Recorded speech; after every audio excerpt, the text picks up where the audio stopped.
Good morning, everyone. Welcome back. And yesterday we had a pretty in-depth discussion about the generations of Abraham in particular and what they mean to us today. And we are going to explore at a later date the lineage of Ishmael. However, there was a suggestion made yesterday that maybe we should revisit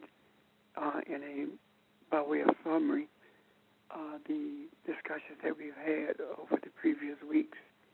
And that suggestion was made by Ron. And I want to ask him, if you would, to give us an intro, an idea of what direction he sees that we should be traveling in terms of that overview. If you would do that, Ron, then I will pick up from there. Okay. Okay. Good morning, everyone. In our pursuit of truth, we there really most days anyway is not an agenda. There is there's a launching point or something to start on, but we have learned to follow this pursuit wherever the journey takes us. And we have seen that in the past as we look closer at the crucifixion and we looked at Barabbas and Kathy took a closer look at Revelations, and just most of it though stems begins with us in Genesis, and some of this at times can be a little overwhelming if you weren't at the beginning of this search to see how we get to where we are. So this particular pursuit started with Abraham and has taken us to looking at Ishmael. And I wanted Pastor to talk about that a little bit. How did we get here? Why is that significant that we take a look at that? And how does that tie into where we originally started looking at Abraham and how did we get here and what are the expectations as to where we're going with this? Okay. Does that make sense? Before I get started, let me see if there are any questions. Maybe I should have done that, Ron, prior to your intro. Are there any questions? Well, if there are any questions during the course of this discussion, please raise them. First of all, In Pursuit of Truth speaks volumes and is very, very loaded. And what I mean by that is if you are in pursuit of truth, then the first step is being true to yourself. And being true to yourself speaks to the idea of going wherever truth leads you if you are indeed desirous of truth. And the avenues of truth leads us down pathways that are foreign to us, but at the same time, they're very familiar in that when we hear them with our natural ears, they're foreign to us, yet they resonate, which means that they are familiar to us. And there are times when we are led down what we call rabbit holes, but what we find out is that in pursuit of that rabbit, we are led to a new source of truth, a new avenue, rather, of truth. And what I've gleaned from all of it over the last 20-plus years or more is that regardless of where we start, we always end up back in Genesis. And the reason is because everything starts there. We cannot possibly discuss Jesus and the crucifixion without understanding what Jesus meant when he said, Abraham longed to see my day. We cannot possibly discuss truth without understanding what Jesus meant when he said in the 10th chapter of John, is it not written that I say that ye are gods? These are statements that Jesus made that have been overlooked over the years. And I do understand one of the major reasons we've had to dig so deeply into the journey of Abraham, not so much because Abraham is the physical man traveling a journey, but because Abraham is the spiritual starting point for modern religions, for the religions of today. The religions of today all lead back to the concept of Abraham. And in actuality, when I look at the concept of Abraham, what I see is the beginning of someone called Abram. Abram is a concept that is devoid of direction. Abram is a concept that is in limbo. It doesn't know which way to turn. The idea of Abram is on a journey in search of something that it does not know what it's searching for. Why? Because Abram, the concept of Abram knows that the God that is manufactured by the hands of a man has no power whatsoever that supersedes the power of the man who manufactured it. The concept of Abram does not know who it is, but it is in search of self. And when we explore this concept of Abram, what we find is that the very thing that we are searching for is already with us. And that is when Abram becomes Abraham, what we see is the eye of the sojourner being opened in order for it to see that there is more to its existence than what lies before it. There is more to its existence than the trees, the animals, this earth realm, the earth consciousness. The sojourner sees that when it becomes inquisitive about its nature, it begins to see that it is not really this body that houses it. Rather, it is the breath that keeps the body alive. And that in itself seems to be contradictory to those of us who have traveled this religious journey. However, if we continue that search, what we find is that this concept of Abraham begins to unfold. And the unfolding of it shows us different roads that we can take. And what we see is the idea of Abraham coming to a place of understanding where it sees that it has been in conceptual limbo because it has dominated or sought to dominate and control the very womb that brings everything into existence and has the power to birth the truth and the true nature of creativity with which man was created, with which man was brought into existence. And this is shown through the offspring of Abraham's seed. And I think that what we have done has given too much credence to the seed of Abraham and not enough credence to the womb that the seed enters and matures. When we look at the seed alone, all we see, all that we see are offsprings. We see the pleasantries of this life in the laughter of Isaac, and we see the desires of material comfort in the eye of Esau, and we see in the concept of the seed of Jacob, we see an affinity for both those things of this earth materially, as well as a search for that which is spiritual.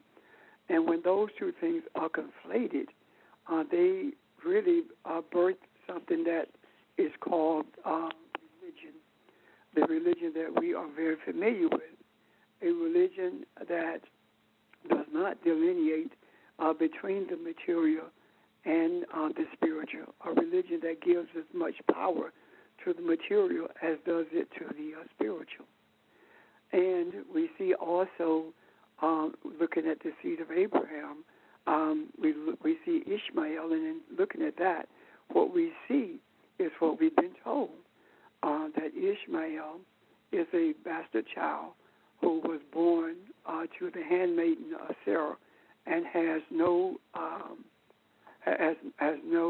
place in spiritual inheritance. And if we continue to follow those concepts, then we end up right where we are, or have been, I should say, and that is in a quandary.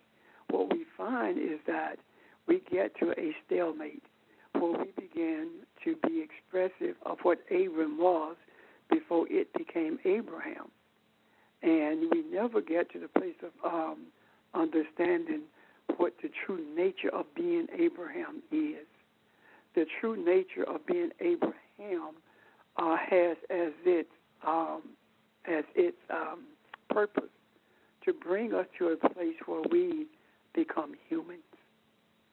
The journey of Abraham is to produce nations, and the production of these nations from these seeds cannot be accomplished without a womb to nurture them. And the womb that nurtures them is the Shekinah. It is the spiritual aspect of our Creator. It is the spiritual essence of our being. And when we see that for what it is, we begin then to see that these physical bodies, coupled with Elohim, who we are, that makes us human. Separate from understanding that our mental state is that of an animal, meaning that we have little regard for life, but high regard for survival, regardless of how we have to, or regardless of what ends we must go to in order to survive. We also produce greed and selfishness when we are unable to see the unicity between the physical body and Elohim, being the human who's having a human who's having a physical experience. So what I'm saying in essence is this, that the thing that makes us human is understanding that we are Elohim in a physical body. And these are the concepts that we are currently exploring when we look at the journey of Abram transformed into Abraham and then beginning to sprout into a tree that has fruit that grows into either religion or spirituality. Right now, where we are at a place where we've seen that the reason the current environment that we live in is so chaotic, dangerous, and selfish, and racist, and misogynistic, and all the other stuff, is because of the demeaning of feminine energy. We have experienced throughout the centuries the demeaning of the female, the dominance by masculinity of femininity, which means that the very womb that brings life into this consciousness has been put on the back burner, has been actually sewn closed. It has been rendered to be of none effect. What we are doing now is beginning to see, without a Sarah, without a Hagar, without a Rebecca, without a Rachel, we would not have any understanding of spirituality at all, because of the roles that the concepts of Sarah and Rachel and Rebecca and Hagar played in this journey. What I mean by that is this.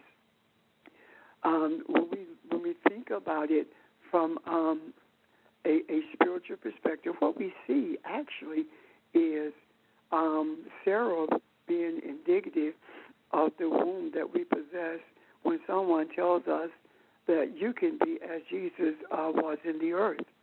And we laugh, as Sarah did when she was told she was going to give birth at such an old age. It wasn't so much that it was doubtful as much as it was sarcastic. And then we see that Isaac connects with Rebekah, and what we see through the eyes of Rebekah is that we're being told that there are going to be challenges, and the challenges that we're going to face are the challenges of the direction that we're going to take, whether we're going to be materialistic or religious. And we battle between those two things, and most of the time we end up what we call an atheist or an agnostic, which is materialistic with no barons or desires to be spiritual, or we end up being a deist, religious, meaning that we try to intertwine our desire for material wealth with that of spiritual gain or spiritual understanding. And we look at the rejection of the Hagars because of the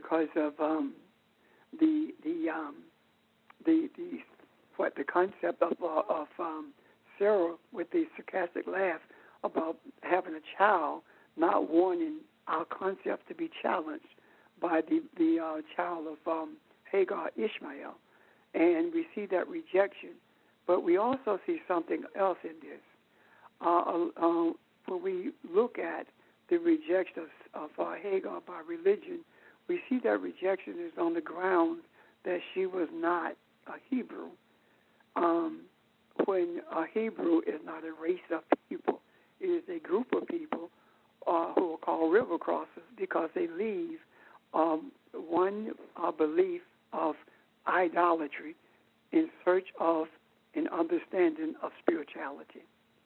And in doing so, what we see is the offspring, the seed of Abraham, the seed that produced an Ishmael in the womb of Hagar, crying out for survival. And that spiritual survival comes in the form of water being showing up in a place where water was not, meaning that there was a dearth of spirituality, and in our quest for spirituality, it seemed to escape us. Yet our cries to understand it and to have it brought a response from our Creator saying that God heard the cry of the child, and that water, meaning the spirituality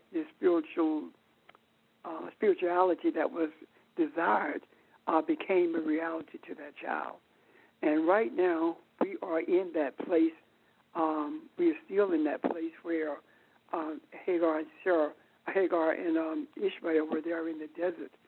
And in that desert place, we are still struggling to hold on to the spiritual nature of what we see, while at the same time, we see all around us those who are fighting the spiritual nature of what is in order to maintain what they call a status quo.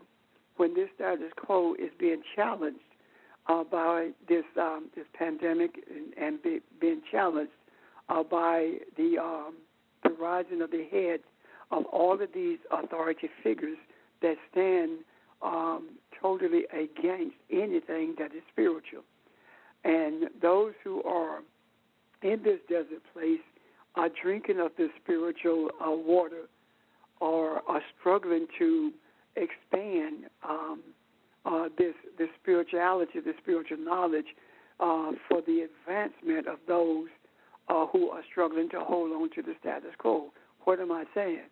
I'm saying that the expansion of this understanding of spirituality is being done by our opening and understanding of the concept of these people, of the concept of these names, rather, that have been assigned to people. And what I'm saying is that the religion religiosity of our society, coupled with the governmental authority, is where the war is being waged. Not being waged in a physical way, but being waged in a spiritual way. And what's happening is those who are seeking to expand the knowledge of spirituality, those who are seeking to open the eye of humanity, are constantly being challenged by the distractions that emanates from that energy that wants to maintain its stronghold, its superiority over what is what is seeking to be brought into existence. What's happening is that there is a battle between what is and what should be. What is the tree of knowledge and good and evil, as well as the tree of life. And what shall be is a rejuvenation of a garden where spiritual life flourishes and is able to overcome the temptations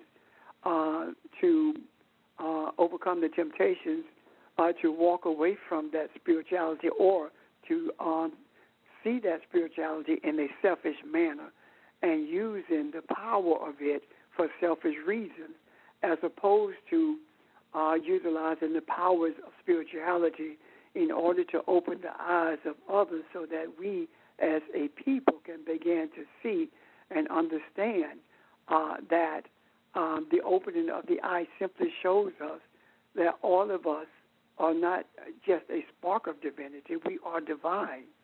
And this divinity does not leave us when we enter our physical body.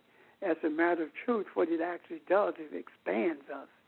And it gives us the opportunity to function in this physical realm as spiritual beings would function in a spiritual realm, meaning that it is our obligation to bring into existence a spiritual world of thought, just as it is in the other world. And we term that as being as below, so is as above, so is below. That is our goal, so that we can truly be one with our Creator, and also at the same time be creators. And what I mean by that is, as Elohim, those who have been resistant to spirituality and have sought to manipulate the words of our holy books into meaning something that they wanted to mean and bringing wealth to them and control of mankind to them. It is incumbent upon us who see the spiritual nature of everything to educate, to teach, to forgive, to embrace those who are in need of understanding that they are spiritual beings as well. And by doing so, we begin to be more expressive of Elohim, meaning that we are creating within these vessels a life of spirituality that they have never seen, experienced, or had any thoughts of. And the way all of this came about is because our having come into this earth realm in physical form through the womb of an African made it obligatory to us to make sure that all beings who came from us have the same insight into their creation as do we. And the expansion of our understanding must be shared with those who have no understanding at all. Up to this point, what we've done is isolated ourselves based upon racial and economic lines, based upon gender, and have not enjoyed the pleasures of intermingling, becoming one with each other, thus being able to see being able to see that the material pleasures of this world are not for a handful, but the material pleasures of this world are to be shared with all of humanity for the benefit of humanity, so that we can be unabated spiritual forces in this earth that we were created to be. Any questions or comments? Or am I making sense to you today? Yes, it's making sense. I want to have a question here, though. A lot of our journey is followed, as Barbara's done an awesome job yesterday and last week. We follow names. So when the scripture talks about he goes down into Beersheba, or he goes, comes out of Sodom or whatever, we know that these have meanings. Also, when it says, and he begot him and he begot this one.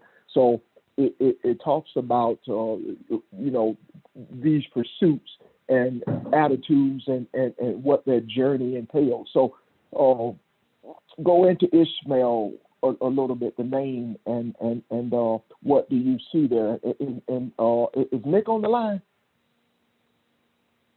Nick on the line there, because Nick has some insight as well as to Ishmael's name. So go into that just a little bit and tie that in to what you were saying a little bit about Abraham, if you don't mind. When Ishmael's name means God hears. And when we look at, Audrey made a statement about Ishmael at the beginning of his name, speaking to fire, passion. And El speaks to Elohim. So when we talk about the name of Ishmael, God hears, we are talking about not only does God hear our cries, but we as God also hears our Creator. And when we look at the name of Ishmael, it speaks volumes to where we have been and where we are. What do I mean by that?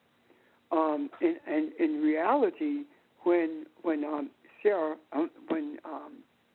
Hagar and Ishmael were driven from the midst of Sarah and Abraham, they were actually sent away to die in reality.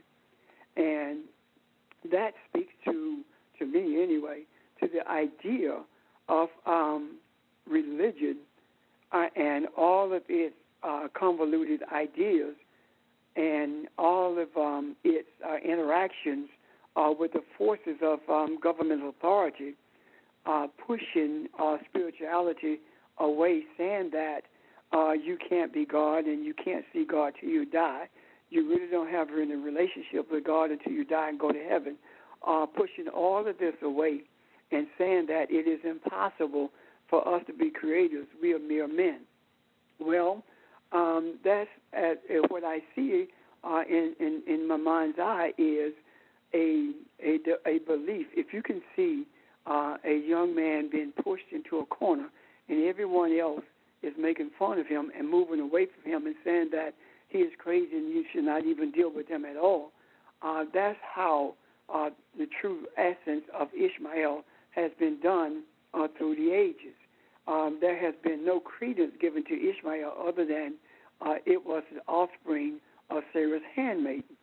And by virtue of Ishmael's name, it speaks stronger words to his connection, its unicity, its understanding, the concept of Ishmael being one with our Creator than does Jacob or Esau for that matter, because neither one of them speaks to the depth of God hearing as does the name of Ishmael. So when you're backed in a corner, when you feel like everyone is against you in religion, the number of people in religion, the multitude, is calling you foolish and wishing you harm because you are teaching something that is foreign to their ears, but is familiar to their souls. When you're being rejected because of that, hold your peace and cry out to the one who has brought you into existence. Why? Because you are never left alone, and what you will find out is in the quietness of that dark place where you have been relegated to, a type of nurturing begins to take place like you've never seen before. And what you will find out is that when that seed of religion dies,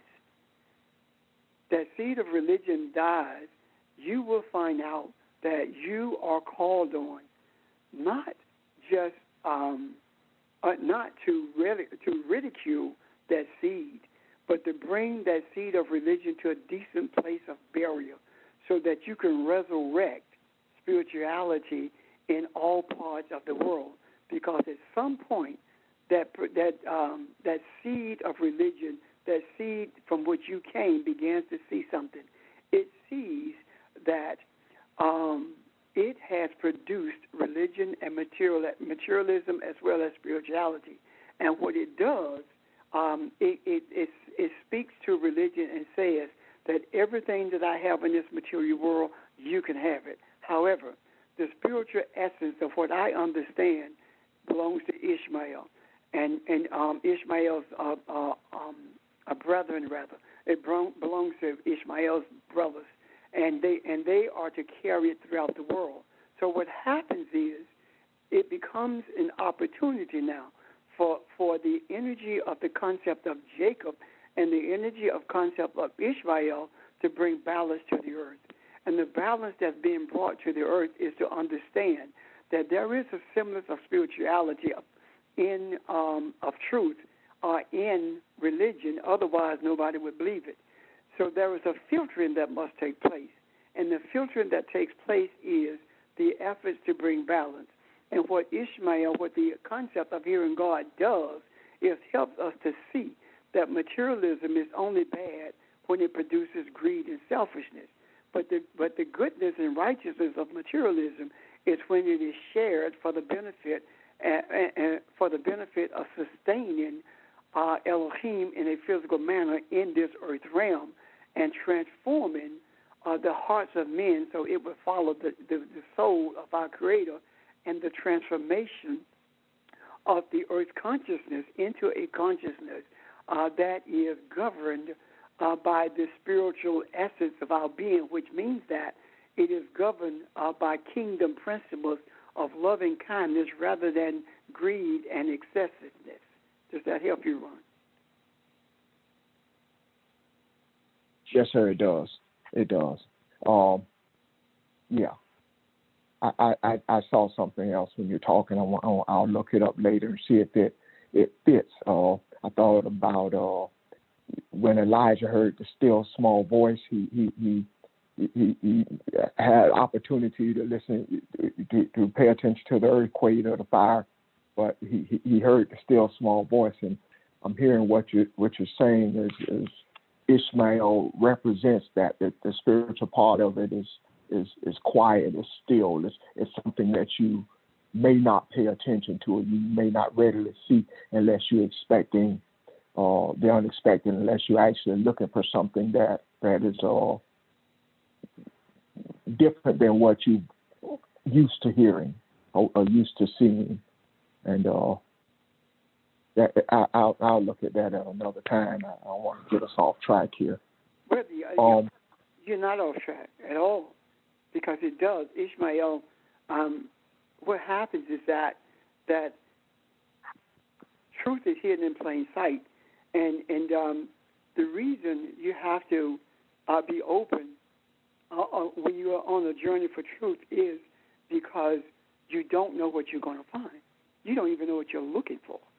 And what happens is you begin to see things gradually in such a way that is preparing you for something major.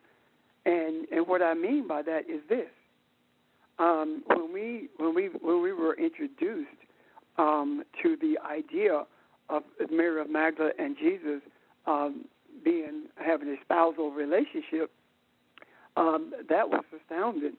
And that was shocking. It shocked our quote-unquote religious systems. And to this day, there are those who reject that. However, we know it's the truth.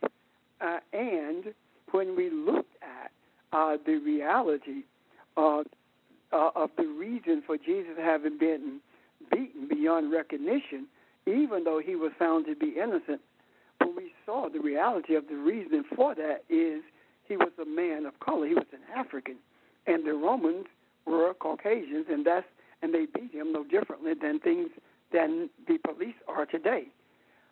Those were things that we saw that shocked our system, and now our system is about to be shocked again.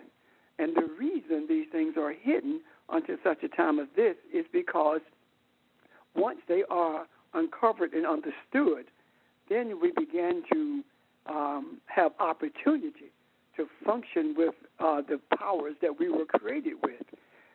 When we began to see the true source of the essence of the spiritual power, it is then that we are able to speak and things began to change. It is then that we are able to think and bring into existence those things which are beneficial to humanity. So these things are hidden until such a time as this. And what has taken place is that this journey with Jacob and Esau has been allowed until such a time that there were men in the earth who had a deep desire to know what's really there in the book, so that humanity could benefit from it.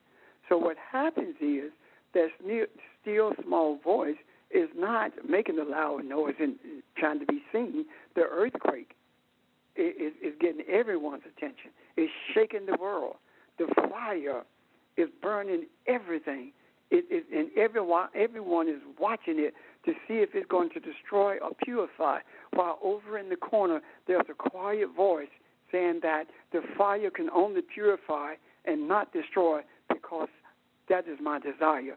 That voice is saying that the shaking of the earthquake is not for destruction. It is to shake up the mindset of humanity in order to bring them to a place where they are desirous of the truth. So you're not getting us off at all. This is really, really along the same pathway, the journey that we're traveling. We are in a space now that I believe with every fiber of my being that humanity has never experienced. And that space is a space where we are beginning to see the nature of who we are without regard to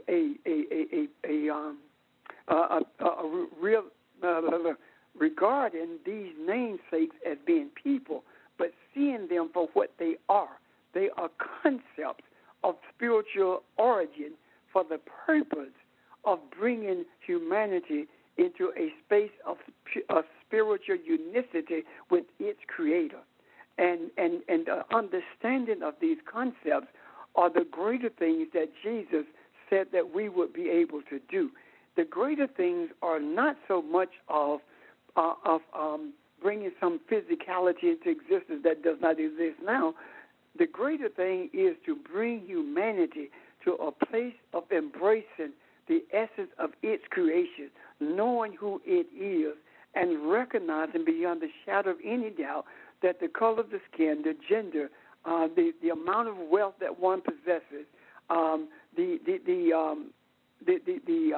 space that you occupy in this society, be it governmental, religious, or otherwise, has no bearing on who you were created to be. As a matter of fact, it is a major distraction that keeps you from embracing who you were created to be. Can you see that, Ron? Yes, sir. Yes, sir. Thank you. Just pause for a second here and see if there's anyone else that may have a question or comment or anything you see here. Anybody? I have one, Ron. This is Charles. Okay. Now, when Sarah sent Hagar away, and Abraham had to agree to do it, and the boy was crying, and didn't hear Hagar, he heard the child. Now, that child was a seed of Abraham.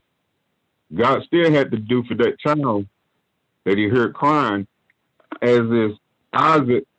He was the child for the child of promise.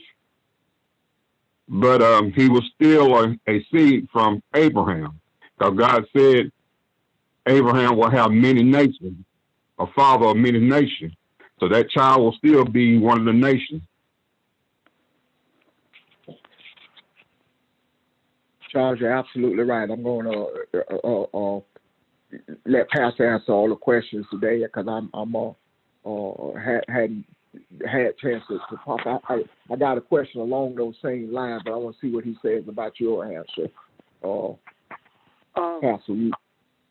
Yes, he said nations, but now neither time did he say what type of nation. There is a nation of... Now, repeat that. There is a nation of religion, and there is a nation of spirituality. Yes. And he did not say which one was going to be the seed of which nation. However, I do believe that the seed of that nation is hidden in the name. Does that make sense? It does. Which goes along again and connect that again with the names Ishmael. How did you arrive at that? Or where did that taking you? I looked at the name.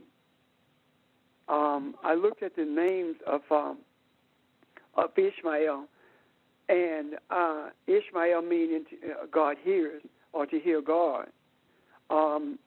Jacob is the supplanter. His name was changed to Israel, those who would rule as God. Didn't say they were. They would. They had the propensity to do that. And everyone who's seeking, be it religion or spirituality, has the propensity to do that. Now, keep in mind, excuse me, that it was not Ishmael who was sent into the east. It was Ishmael's brothers. Remember? Okay. I did not. Yeah. They were the ones given the gift and sent into the east.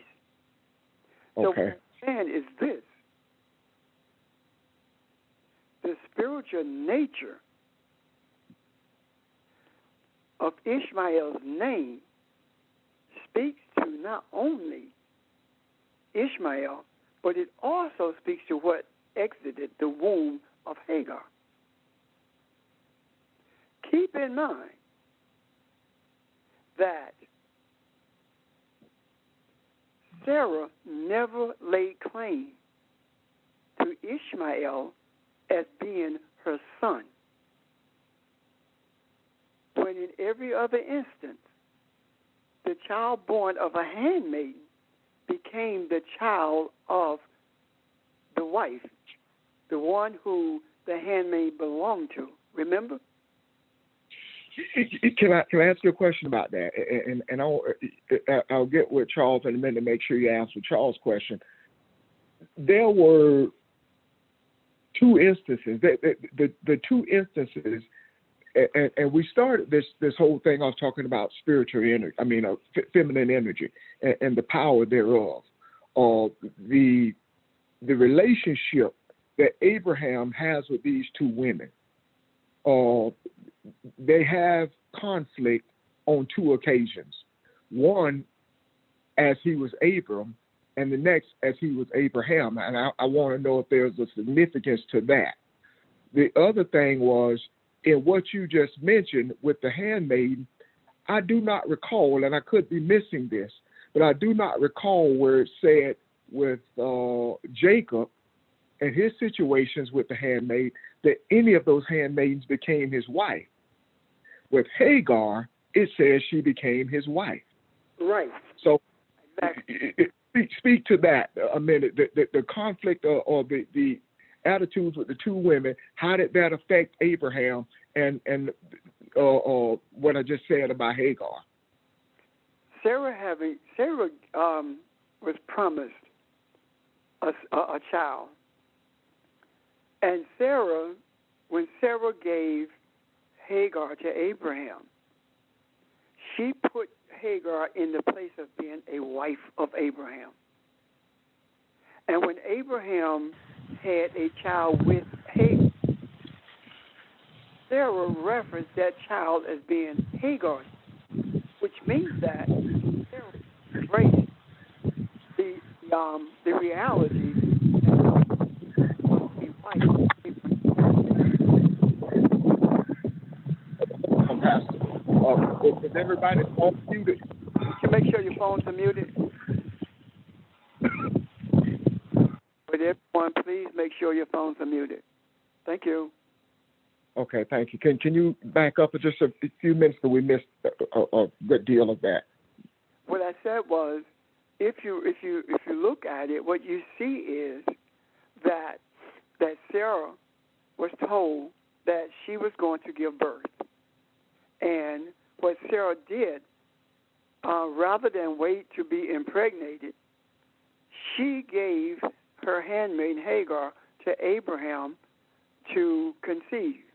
And when Hagar gave birth, she never claimed Ishmael as her child. Therefore, she submitted to the reality that Hagar was a wife of Abraham because she kept the child with the blessings of Sarah by virtue of Sarah not claiming the child. Okay, that's what I want. What's the significance of that? If you look at, so Hagar becomes his protector. She becomes what the thing that surrounds him. She becomes the part that brings him balance, right? Even if this is a brief encounter, what's the spiritual significance of that versus Sarah? Because something takes place. There's a transformation that's taking place here. What we began to see here is a transformation from not a transformation as much as the beginning of the hidden seed. This is where it starts. The beginning of the hidden seed emanates. What happens is Ishmael from the beginning is to become something totally different than what we have been taught Ishmael is. And from the beginning, the Creator orchestrated this.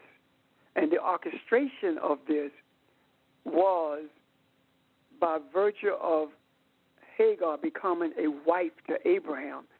If Sarah had claimed Ishmael, as did the other wives when their handmaiden gave birth, then Ishmael's energy would have been the same as that of Sarah. However, it was not. It was that of Hagar. And I'm trying to remember who named Ishmael. I know it wasn't Sarah. So from that point forward, what we've begun to see is an unfolding of a portion of Abraham's seed in terms of the concept of Isaac, Jacob, and Esau. But we also start to see the hiding of the seed of Ishmael, of Abraham's seed in the form of Ishmael. Because once you see them being driven away, you don't see that anymore about Ishmael until you get to the death of Abraham, and that's where Isaac and Ishmael comes together to bury him. Okay. Now Abram is the one that names Ishmael. I'm not sure which one named it. That's what I asked. Yeah, that's what I'm saying. Abraham. Yeah. He was not Abraham at the time, though. He was Abram. He was Abram, which is another. But that's a whole new discussion.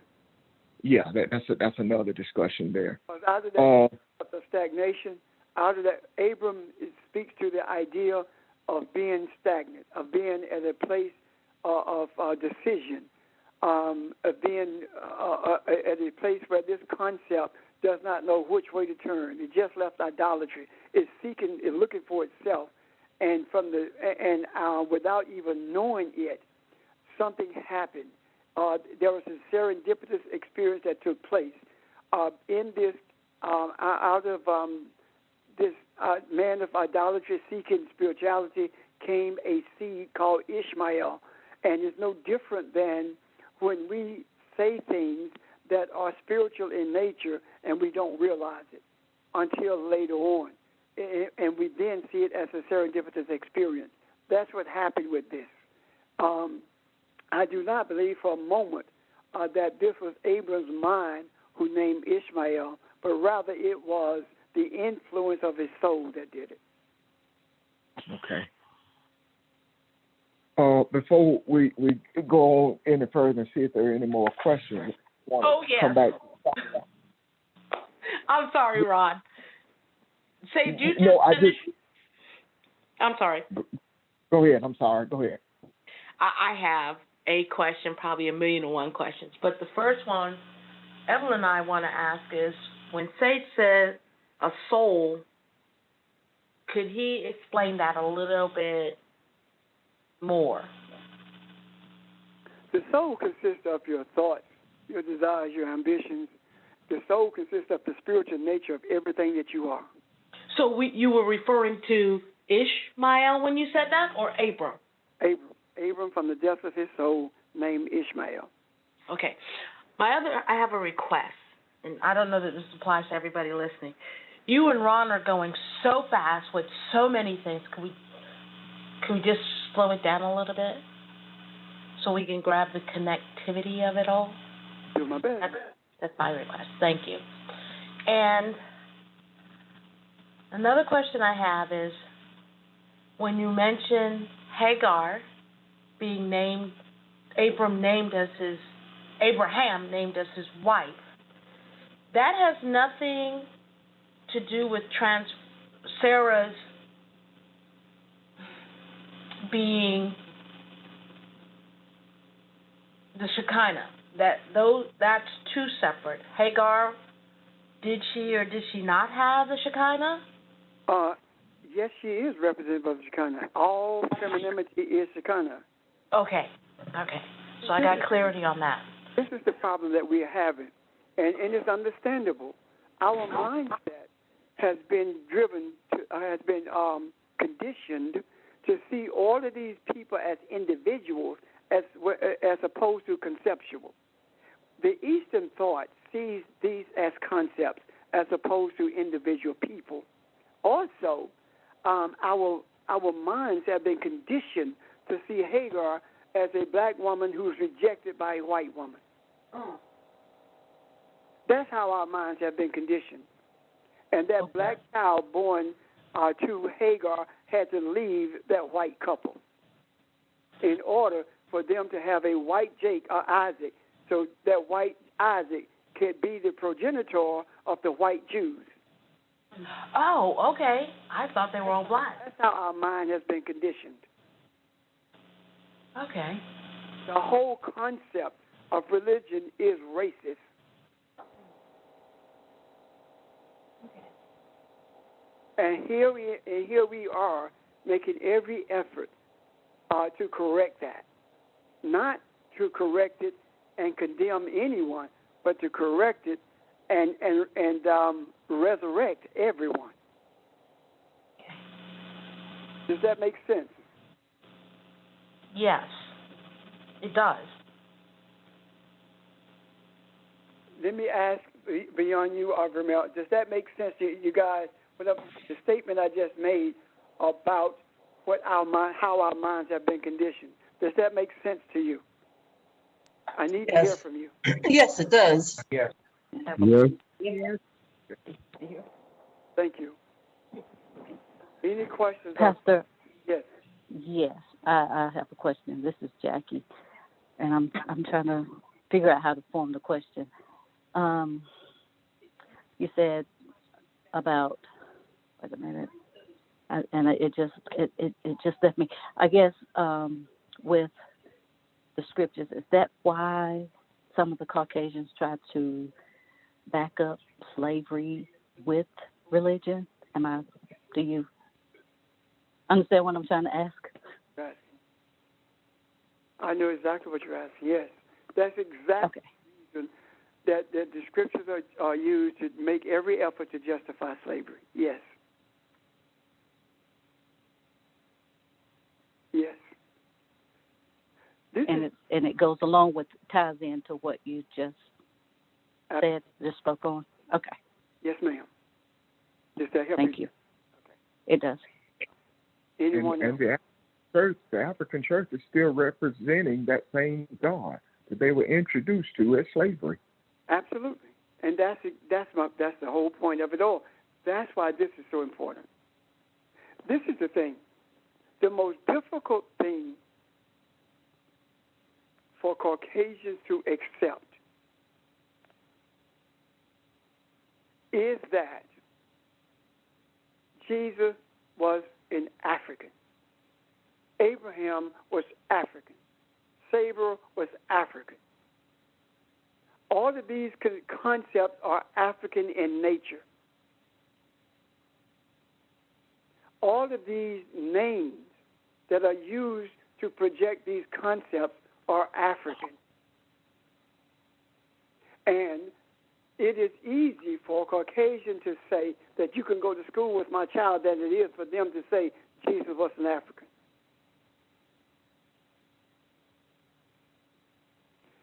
When speaking with this minister this pastor who is seeking to work with us in terms of our understanding, one of the things I said to him was this: if we are ever going to get beyond racism, it's going to have to be through the embracing of the true nature of history. It will not come from religion. Religion will never bring reconciliation between people based on their color. It has to be through the embracing of reality of history. Look at what's happening right now. Critical race theory is more prevalent than anything else. Why? Because Caucasians do not want to reconcile with the reality of history. And reconciliation with history results in spiritual reconciliation as well. Can you see that? Yes. Yes. Are there any questions about this?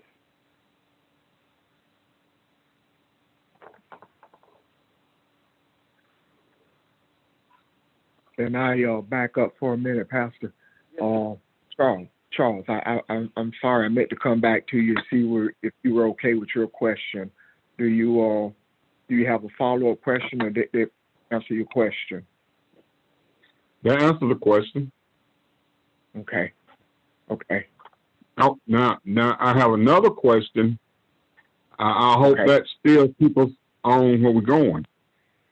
Now, you remember when Jesus was in this setting, and some man asked him, teach us about heavenly things. And Jesus was saying, you don't know nothing about earthly things before I can teach you heavenly things. Okay. Is that mean expound on it for me, because I don't want to say something that it ain't gonna be true. Okay. When Jesus made that statement, that you don't understand earthly things, so how can I teach you about heavenly things? Jesus is saying that you don't understand what's happening around you in your environment. You don't understand the origin of them. So how is it that I can expect you to understand enlightenment? Example, you don't understand, you don't even embrace, you don't accept the reality that civilization came from Africa. You don't accept the reality that the Kushite kingdom is the father, is the progenitor of the civilized world. You don't accept the reality that language originated with the African. You don't accept the reality that all humanity, all humans came from the womb of an African. You don't accept that. So how can I explain to you spirituality when you don't accept the foundational truth that's right in front of you? Does that make sense? Yes, because it's just like when white people fighting against this black and white thing and all that. I mean, that's what I thought Jesus was talking about, just like what you just said. Thank you, sir. Anyone else? I have a question. Morning, Pastor. Sorry. Go ahead, George. No, I go ahead. yield. No, go ahead. I yield. No, go ahead. No, Pastor, what I was going to, mention was when we talk about, history, I think the concern is sometimes there's things that we can say, but when you can go back to the primary sources, with regards to what was actually written in terms of what we're able to actually look at, study, read, meditate on, it's written in terms of the truth. So therefore, it's not that we have to try to explain, can we just take them to the primary source to deal with the truth? That's my question. Well, or would they accept that? Go ahead. I'm sorry, go ahead. I thought you were finished, George. Go ahead. Yeah, no, I'm finished. I just wanted to look at the primary source. I think we have that evidence in that that writings. Is that correct? Absolutely. And see, this is the issue with that. The most feared person is not the one who preaches on Sunday morning. The most feared person is the one who understands history. Why is it that the history of the African is the most feared thing to be taught in this country, on this earth? Why? Because when you know where you came from, when you know who you are, it is then that you are able to change the direction of humanity. The fear is not so much of knowing as is fear of losing something, losing superiority, losing supremacy. The fear is also that if we admit this, then are the same things going to be done to us that we did to them, without the understanding of knowing that that is not in our DNA. That is not who we are. Superiority is based upon a lie. And if that lie is ever exposed, then there is the sense of having lost everything that justifies their existence, without understanding that the justification for their existence is not based upon a lie, it's based on the truth of their origin, and their origin is the same as ours. The same Creator who created us created them.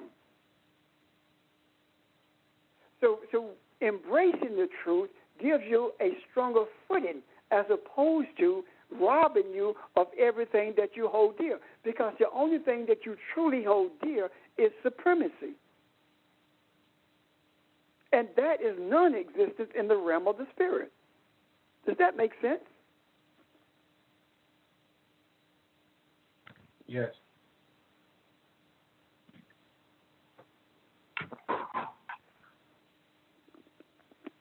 Are there any other questions? I have one.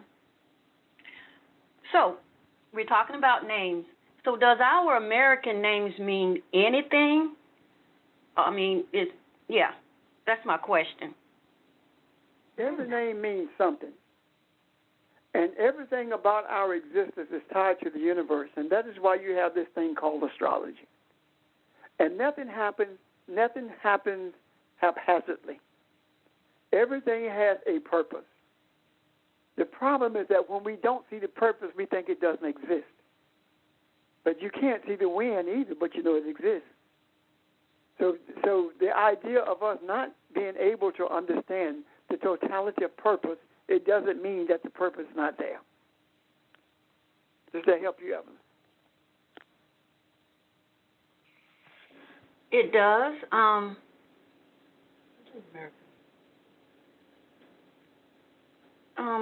Okay.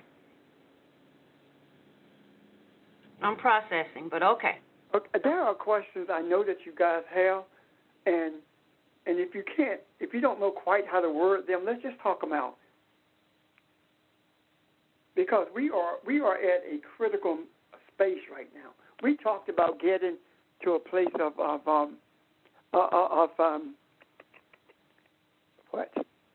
getting to a turning point, and I do believe that the understanding that we're getting now is bringing us to that turning point. And the turning point is not for us to go back to where we were.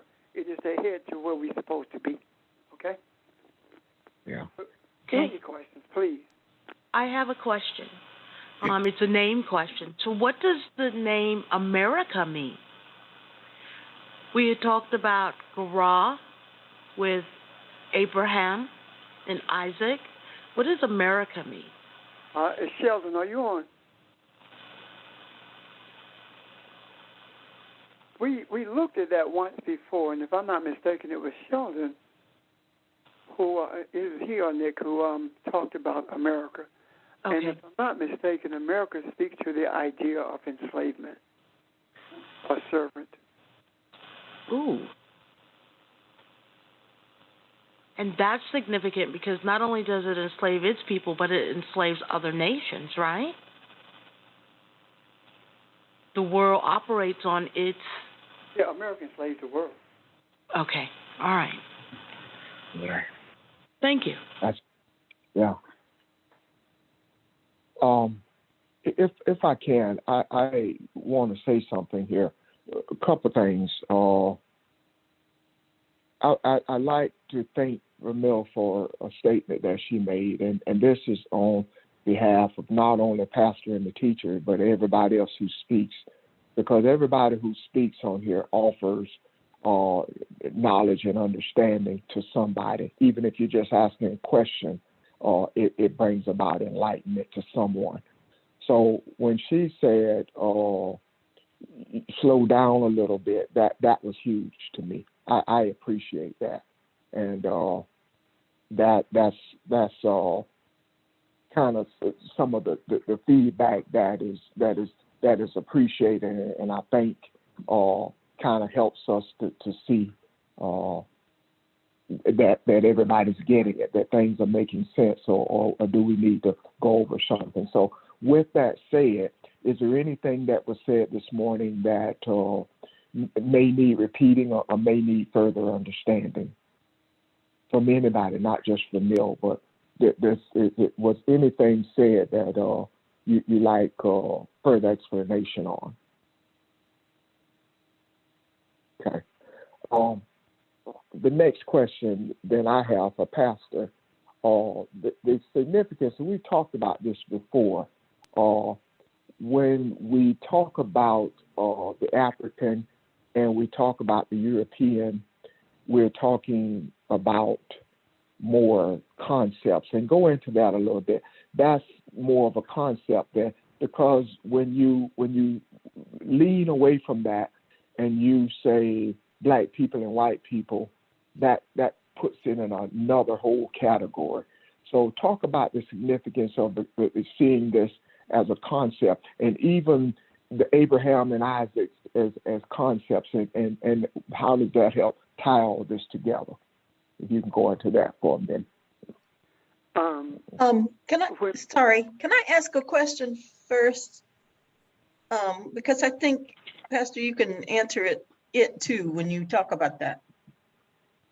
Okay. And my question is, going back to what Charles was saying about, somehow I interpreted what Charles was saying about Ishmael crying and God hearing him. And he was talking about this Ishmael being the seed of Abraham. I kind of felt like he was asking whether or not God was obligated to answer Ishmael because he was the seed of Abraham. And so that is my question. Is that true or correct, Yes. or am I on the right track? You are indeed. God was obligated to answer Ishmael.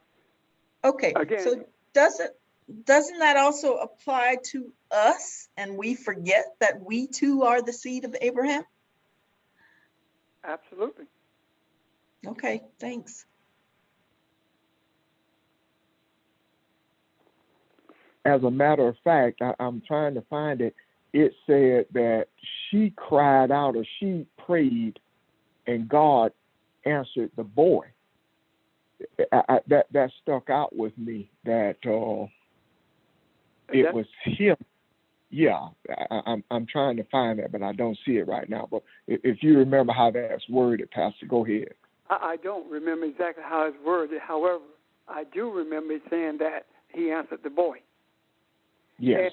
And that is saying to me that the Shekinah cried out on behalf of masculinity, and there the Creator responded. That's powerful. Why is it so powerful? Because it speaks volumes to what the ancients have talked about when it talked about deities. It's fairly new that deities were masculine. Mother Earth did not come into our vernacular with Europeans. The idea of Mother Earth has been a part of our vernacular forever and a day. As a matter of fact, the first deities that were worshipped or that were submitted to were female. Therefore, the cry of Hagar was a womb crying out on behalf of its seed, that its seed would remain in the earth and not be taken away. And the response was not necessary the response was not necessary for the to go to Hagar. The response was the action that was shown to the boy. Does that make sense, Audrey? Yes, it is. It does make sense. Pastor, you had said one time that God has not forgotten. How does that deal with what we're dealing with today? How is that in line with what we're talking about today? Because you told me that, because I have some things. But anyway, you're saying, Evelyn, God has not forgotten. And how does that deal with us, all of us today? What I mean by that is this. The Creator knows what our desires are. And when we be expressive of a desire, there is no need for us to continue to express that desire. The Creator has not forgotten what our desires are, neither is the Creator hard of hearing. So when for example, usually what I say to you guys is this. If your desire is for the benefit of humanity, everything else will come into play that you need. And that speaks squarely to the idea, seek ye first the kingdom of God and his righteousness, all these other things will be added. That's the same principle. So I do believe that once we get the understanding of where we are now in terms of these concepts emanating from Abraham going forward, we will begin to understand how Jesus processed things. Jesus did not have to remind the father of womb of anything. Jesus just spoke what the desires were, and it happened. So what I'm saying to us is this: our eyes are still dimmed. I'm sorry, our eye is still dimmed by our eyes. Our eyes are still seeing those distractions, and they are influencing the shadows that cover our eye. If we can get to a place where when these things begin to perplex us, these distractions, that we can simply stop, close our eyes, and breathe them away. It doesn't mean that the thing that's perplexing you is gone, but it does mean that your response to them is different, because you being animalistic in mind has now given it over to the human nature of being Elohim, having a physical experience. And because of that, everything works out for your benefit. And everything that works out for your benefit also benefits humanity, because your desires are for humanity at large. Does that make sense? It does, and I'm quite sure that is going out to all of us, because we all are dealing with certain issues or situations, and I really appreciate that. I feel we all needed to hear that this morning. So thank you. Thank you. Are there any other questions? Yes, this is Angela. I got a question. When you were talking about spiritual deity, now is that is ancestors and deity, is that one and the same, or they're totally different? Say again now. When you was talking about the spiritual deity, and when you talk about ancestors, I was saying, is that one and the same, or they totally different? Yes. See, understand something. When I talk about ancestors, or anyone for that matter, it is impossible for us to talk about ancestors without talking about God. All of us are God. All of us are Elohim. Our ancestors are Elohim. Without them being Elohim, they would not be able to communicate with us. They wouldn't exist anymore. So the ancestors, simply speaking, to those spirits, those souls that have returned to their origin outside of these bodies. That's all. And what we have been taught is that it's demonic for us to think that way, because once you're dead, you're either in heaven or you're in hell. And there is no communication between the two with earth, which is a lie, because the scripture is replete with communication between people who are still in these bodies and those who have exited these bodies. Help you, Angela? It did. Thank you. I understand. Pastor, can you hear me? Yes. I have a question. Two, going back to what Charles and Audrey had asked about hearing the child's voice. When you look at the scripture, feminine energy said, I don't want to see my child die in the wilderness. It never says where the child's voice uttered anything.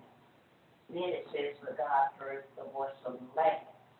So I want to better understand what feminine energy, the role of feminine energy in that instance, because the lad's voice was not ever heard. And then, Kathy, could you get closer to the phone? I missed half. Wait. Let me ask this too. As you tie it all together, understanding the lineage of Ishmael and where we are now helps us to better understand what right now. Kathy, I missed half of that. Can you get closer to the phone, please? Okay, can you hear me now? Oh, yeah. Yes. Okay, I'm sorry. What I was saying is, when I was looking at that scripture that Charles and Audrey mentioned, when Hagar was in the wilderness and she said, I do not want my child to die here. It says that God heard the child's voice, but the child has never spoken in this instance. So I'm asking, what role did feminine energy play in that the voice of the lad was not heard? It said God heard the voice of the lad, but it does not say when the lad had cried out or said anything. It was feminine energy that did the crying out. And as we better understand the role of the lineage and Ishmael and who he is.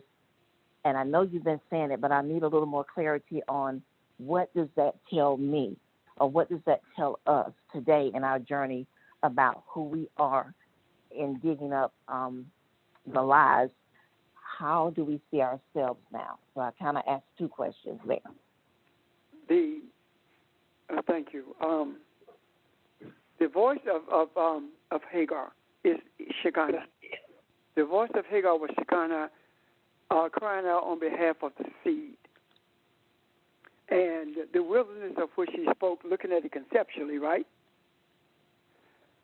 It means that the seed was in a place of confusion. It was in the wilderness. It was in a wilderness of confusion, and the chaos was so deeply ingrained until it was at the point of extinction, the point of death. And it needed an infusion from the spiritual realm. And the cry to Shekinah was, become one with my child. Become one with the seed. Breathe new life into the seed, basically what she's saying. And it said that the lad's voice was heard because there is no difference than the voice of the lad and the voice of the womb that brought the lad into existence. So what the Creator was responding to was the desire to keep the seed alive in the midst of the chaos in which it was existing. And that chaos was designed to destroy that lad, which is seen by them being driven away into the wilderness to die. Does that make sense? It does. And now answer the second part. Let me say something else to this one, then the second part, okay? Okay. That is no different than where we are at this moment. We have been in places of despair in the last few days, especially the last few weeks. The chaos has been so strong. The burdens have been so heavy. The confusion, why are we here? Why hasn't anything changed? Everything is going awry in my life. It seems like the distractions are so strong I cannot bear the weight of them. And if you can picture that, being the burden of Ishmael in that wilderness, and the Shekinah recognizing what's happening, and the Shekinah saying, listen, we are at a different place now, and the burden is strong. And then that voice cries out. The Shekinah says to the Creator of everything that is, strengthen the seed that you have brought into this earth. The desires that you have given your people is fading. Let them see the power of the life that you have given them. And all of a sudden, we are regenerated. We're stronger. We're ready to fight on.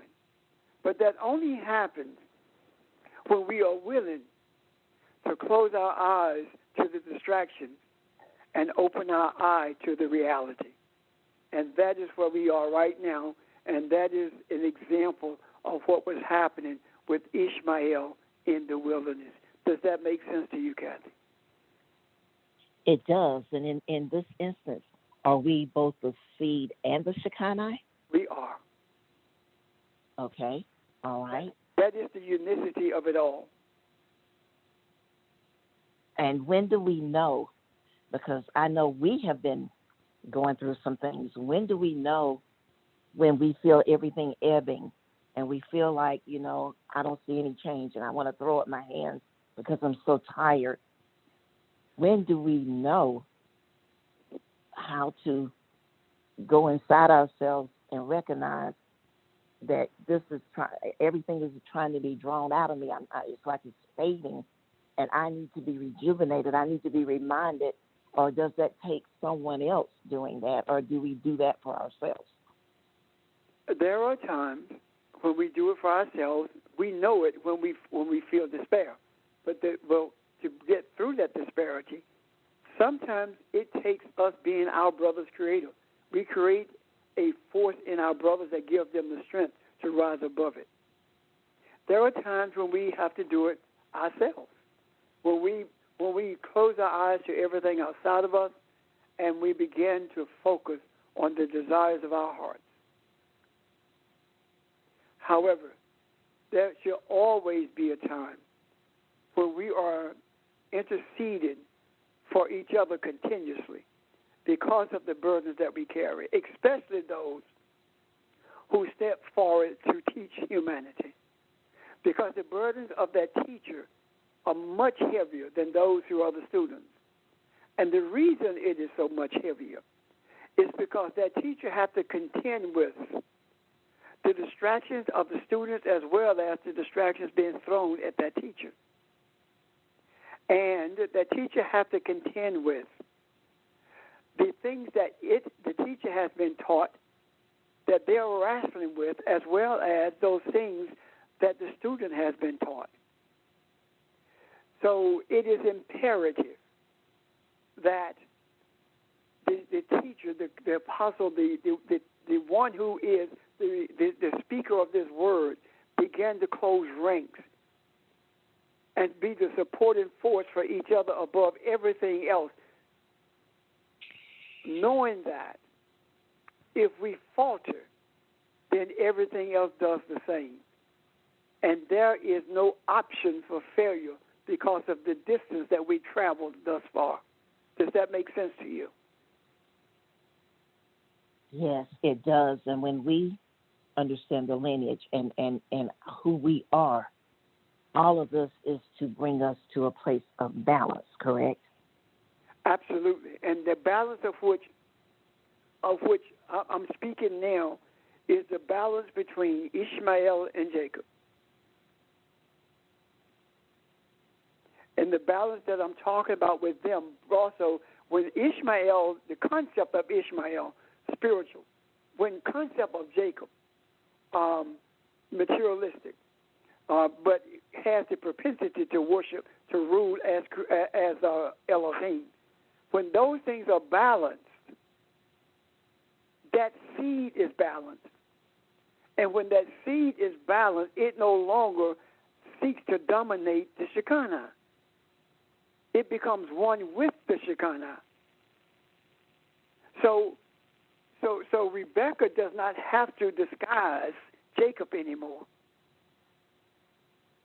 because the balance is there. And Hagar doesn't have to cry out for Ishmael.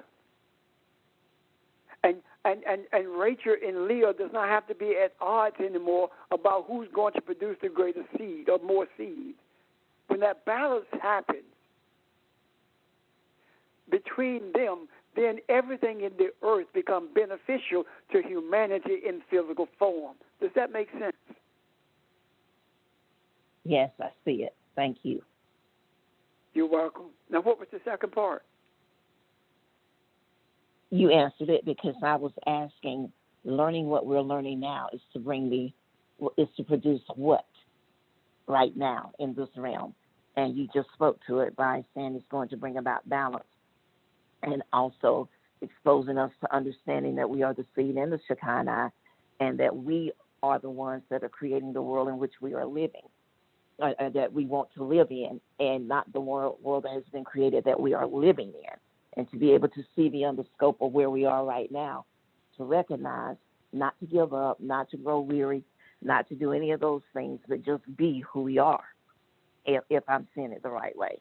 You are. We become, in a sense, Mesa Musa, the richest man to ever live. He traveled the world giving away millions of dollars, not for to make people rich, but to balance humanity. We become the one who has more spiritual wealth that the world has ever known.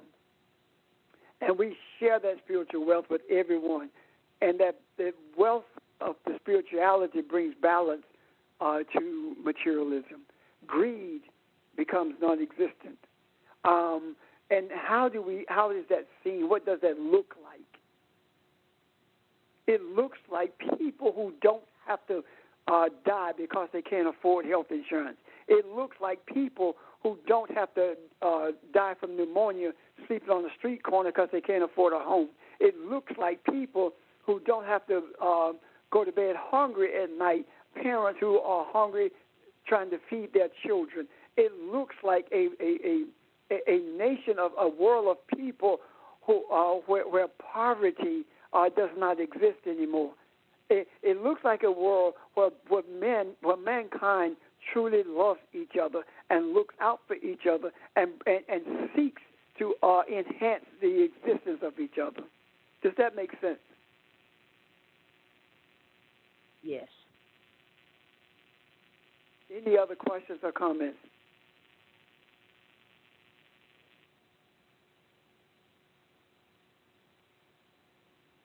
You already touched on this, Pastor. I just want to make sure I understand it, go into it a little bit. The Shekinah, the battle with Hagar and Sarah was really the battle within Abraham, right? He becomes one with each one of them. He balances with each and every one of them. Explain that a little bit, why that was, what was taking place there, because they represent two different concepts, and both of them in their own right is necessary for him. So can you go into that just a little bit? The battle between that, the battle of Sarah and Hagar are indeed indicative of the concept of the seed of Abraham. That battle that takes place within this concept, is choosing between religion, idolatry, and spirituality. And in doing so, what we find is that the idea of spirituality does not look like anything that Abram thought it would. It does not look like anything that we even thought that it would. The idea of spirituality does not look like Ishmael. We, as did Abram, thought it looked like Jacob. It looked like Esau. And the only aspects of Abraham's being that saw differently was the true nature of the Shekinah within Abraham, meaning that the spiritual essence of his being overshadowed the masculinity. The masculinity looked at the power of Jacob, the power of Isaac, the power of Esau.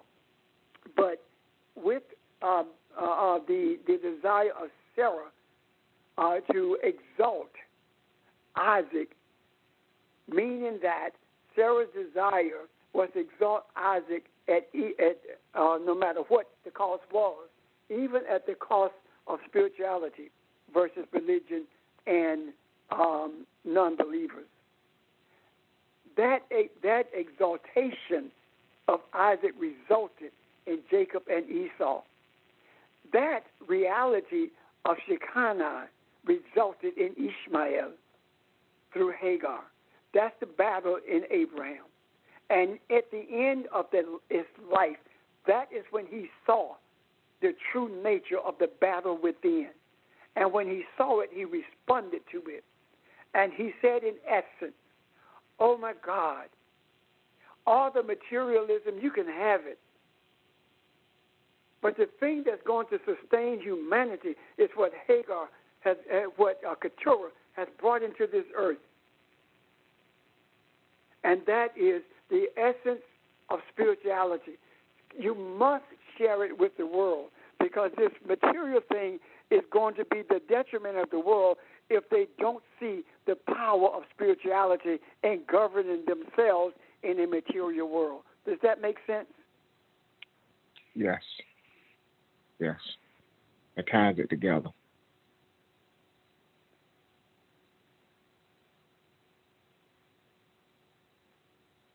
Anyone else?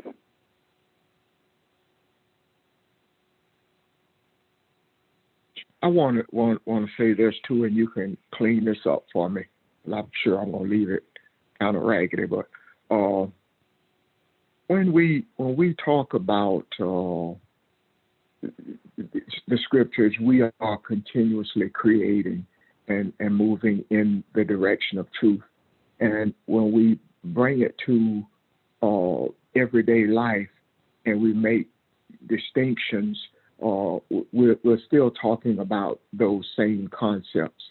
So to say the African and the Caucasian or the European, you're talking about concepts, and you're still staying in line with that creation because we have an opportunity to be those concepts. For example, we look at when we see the police brutality, we see things, and it is quite easy for the eyes to make the separation on race, and which is true a lot of the times. But at the same time, you also see Black police officers. So, as Pastor has said, and we've discussed, that represents a concept that people have bought into. So when we look at it from that perspective, we're talking about concept, and we're talking about it in a healthy, creative sort of way. But if we bring it back to, say, Black people and white people, that brings division, and it kind of takes it to a lower level because that is saying we don't quite see the concepts. It becomes an us against them kind of thing. And as long as it's a spiritual concepts, it's a thing of growth, and it's a thing of truth.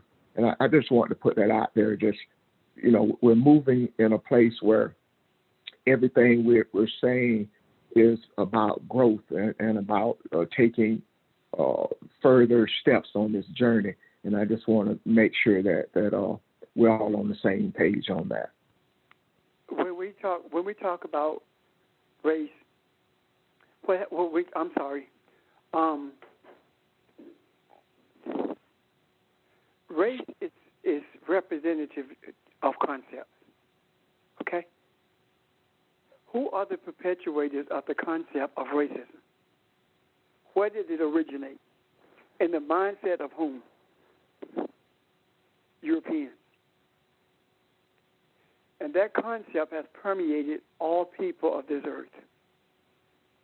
And as a result of that, people of this earth have either bought into that concept, fought that concept, or submitted to it.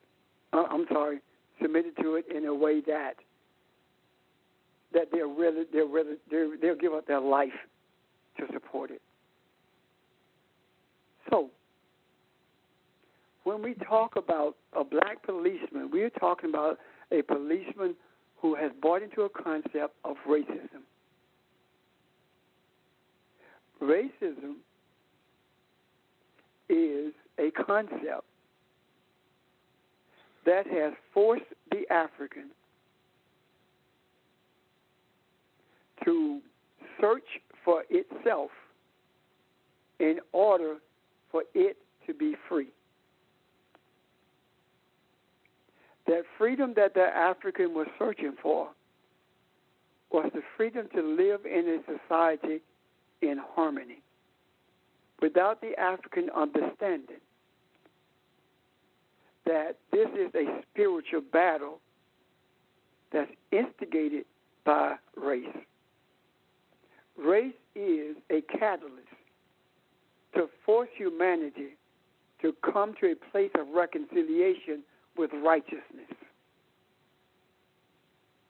If we want to look at it from a biblical construct, then the African is the tree of life. The tree of the knowledge of good and evil. The African is the representative of ripeness. That concept is ripeness, and the other concept of racism is unripeness. And when reconciliation between those concepts is complete, then it becomes a tree of life, the knowledge of what life really is. So it does not matter what color your skin is. You can buy into that concept without regard to the color of your skin. Just as the African can buy into the concept of racism and being just as brutal to an African male as is the Caucasian policeman, so can a Caucasian buy into the concept of spirituality and be just as righteous as the African concept of righteousness. Does that make sense, Ron? Yes, sir. Yes, sir. It does. Any other questions or comments?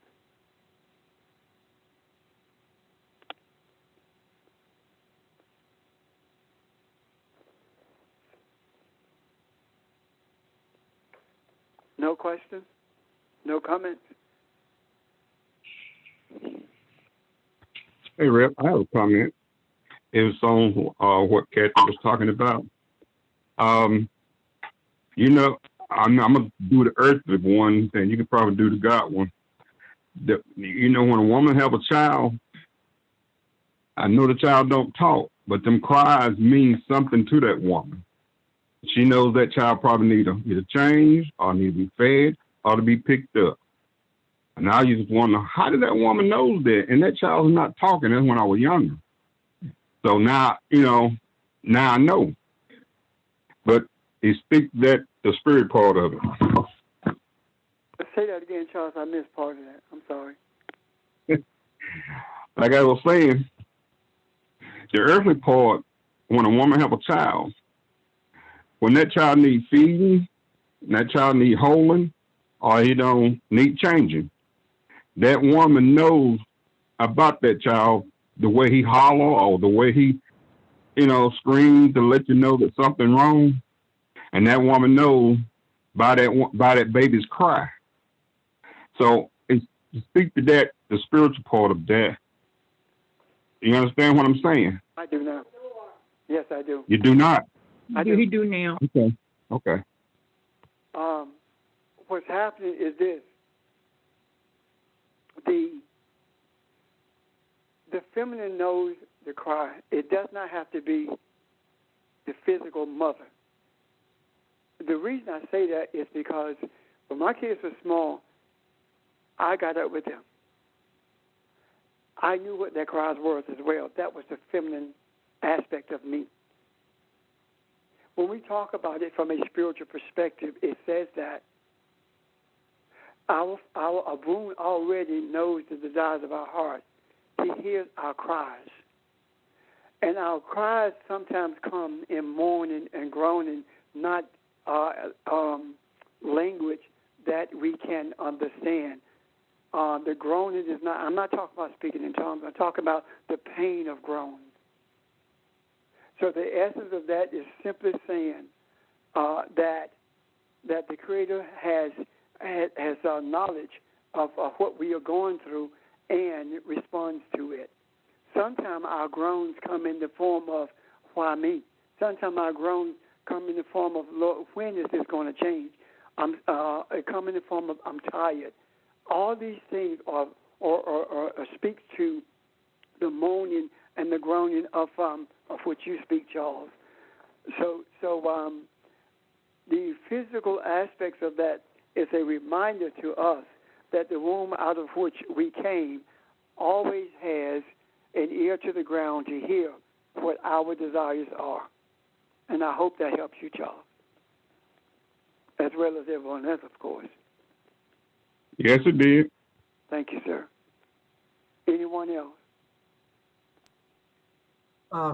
This is Richard. I'm just going to add something related to what was brought up a little earlier about histories. I'm just trying to add to what's been said. I'm not suggesting anything is of any different level of importance, but we've talked about this time and again, and I can just say for myself, I've been wonderfully surprised at what's available now in terms of research and history to better understand events going on currently and in the past. And it's easier to go after American authors because they're more available and it's your language and all that. But of course, there are others around the world who are as good or better at certainly their own histories, if not their perspective of the American influence on their cultures. So I say all this to say, without listing a number of books that I have found very useful and helpful, that that stuff is available. And a little side note, I wish it had been more available to my father, who was very interested in this, but he was left with reading some of the more superficial and, kind of ethnically centrist sort of histories that were available at the time. But that has changed, in my view, profoundly. And if you're too troubled by reading, finding the things in reading, of which many are available at the Richland County Library, which always fascinated me.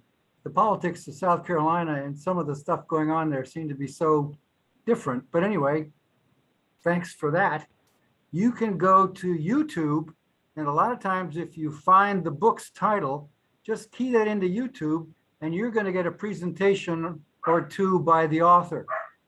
And that can be a way to learn some things that you're otherwise confused or not knowing of. Of course, you have to be a bit careful, but still, if you're serious about trying to fill all those gaps in, that's available.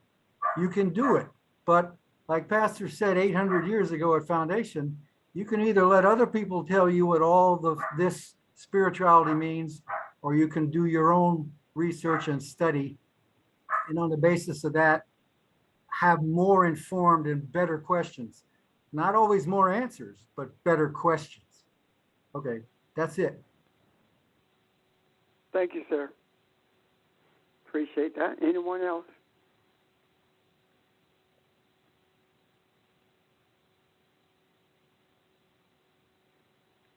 No more questions?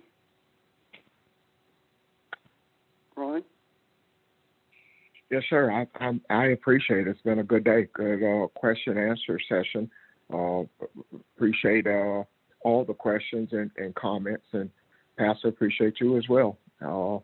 And if that is all we have, I guess we'll see everybody tomorrow at 6. Not sure where we're going, but we'll journey somewhere. We'll continue this in some place. So have a great day. Enjoy your day, and thanks again. Let me leave you with this, please. It is my desire that the Creator of whom continue to prepare us for what we are to receive, because I don't believe that we are totally prepared for what is to come. Prepare our hearts to be open enough to receive and to embrace what we are going to be shown. And at the same time, give us the strength to overcome the adversity in each other's lives for the benefit of each other, knowing that what we see with our eyes and what we experience in our emotions as a result of what our eyes see are simply distractions. Let the emotions that we embrace be those that come to us when our eyes are closed and our eye is opened. And having said that, I bid you a good day and thank you for your presence. See you tomorrow evening. Amen.